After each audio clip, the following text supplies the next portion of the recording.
L'hiver arrive. La troisième histoire de César l'âne et de François le fermier. Après que César et François eurent joyeusement survécu à leur première aventure au marché de Manresa, un peu de calme revint à la ferme. Mais le moment est venu de semer les légumes d'hiver. François avait eu de très bonnes récoltes ces dernières années et avait laissé un grand champ en jachère à cet effet. François avait beaucoup de mal à travailler le champ, car à certains endroits, il rencontrait inopinément un sol caillouteux. César, qui était confortablement nourri dans son étable ouverte, observa les événements sans bouger pendant 2 jours. Le 3e jour, alors que François semblait épuisé, César sortit au galop de son écurie et se dirigea droit sur lui en lui donnant plusieurs coups de tête.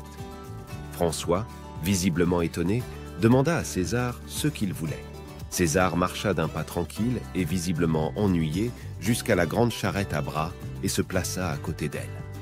François comprit et courut vers César et la charrette. Cette fois, l'âne se laissa atteler à la charrette sans difficulté. Il emmena César dans le champ et chargea la charrette avec les pierres, puis les déchargea à l'endroit indiqué. Ce jour-là, le champ fut débarrassé de tous les débris impraticables et les sillons furent tracés pour que les semailles du lendemain puissent commencer. François a semé principalement des choux frisés, des choux de Bruxelles et des choux de Milan, car ils sont très robustes et supportent bien les basses températures. Il avait planté des carottes, des épinards et des navets dans des parcelles plus petites. Comme la veille, César accompagnait François, l'aidait autant qu'il le pouvait et l'écoutait attentivement. L'après-midi, une fois la culture terminée, François rejoint César à l'étable. Il lui donne une ration supplémentaire de nourriture et le pansa. Ce faisant, il lui raconta qu'il y avait eu autrefois un général et homme d'État romain très important qui s'appelait Jules César. Le lendemain, lorsque François se rendit à l'étable pour s'occuper de César, ce dernier se tenait bien droit devant le champ nouvellement cultivé et regardait calmement autour de lui.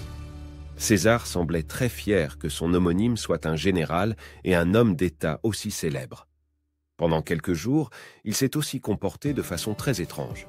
Je me demande si l'histoire du César romain ne lui est pas montée à la tête.